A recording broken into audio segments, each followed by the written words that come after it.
Amrichan was born in a simple family. His father worked in a factory, and his mother spent time in church praying.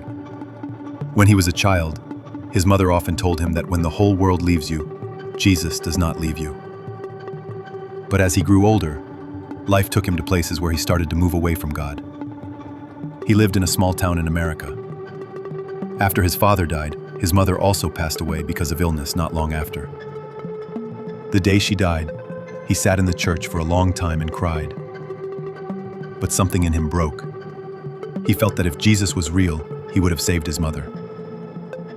That day, he removed the small cross necklace his mother had given him and threw it in a drawer. Time passed. He was now around 30. On the outside, he looked calm, but inside he was empty. He had a job, but at night he used alcohol to fall asleep. He had a few friends, but none of them truly understood his pain.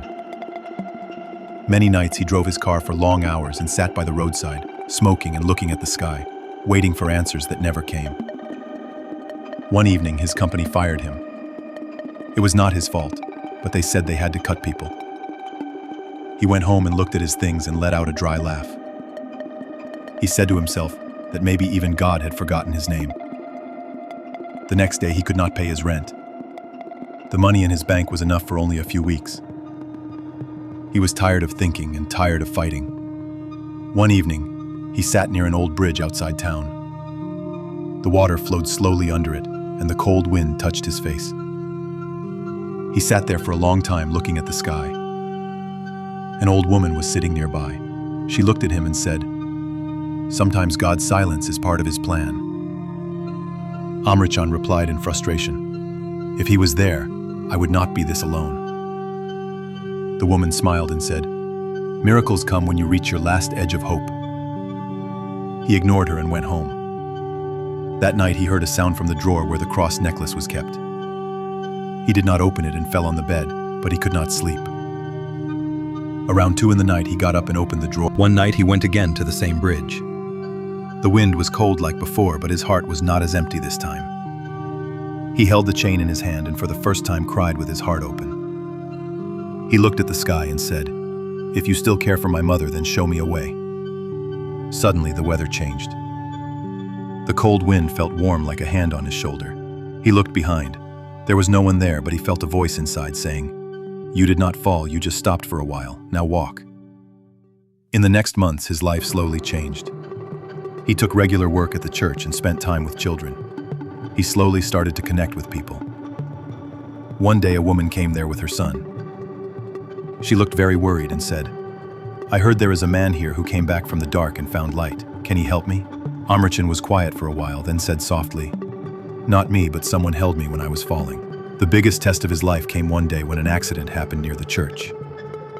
A car lost control and drove over the sidewalk.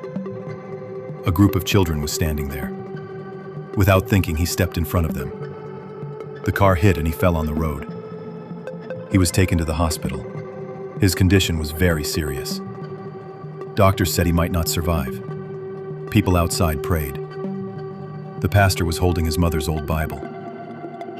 In the operation room, the lights began to flicker like someone unseen had entered. At that moment, Amrichan opened his eyes. With a weak smile, he said, "I told you he would not leave me." After a few weeks, he recovered. A light mark remained on his chest like a hand had pressed there and saved his breath. He changed his path completely. He now works for children and lonely old people. Whoever talks to him hears one thing. People call me Amrichan, but the one who lifted me, I now call him Father. People often ask him, "Did you really see Jesus?" He smiles and says, "I did not see him, I felt him." And when he touches you, no words come out, just tears. One night he wore his mother's chain again. He felt like she was still sitting beside him saying, "See, he is never late, he just waits for you to call." His story did not end there. Because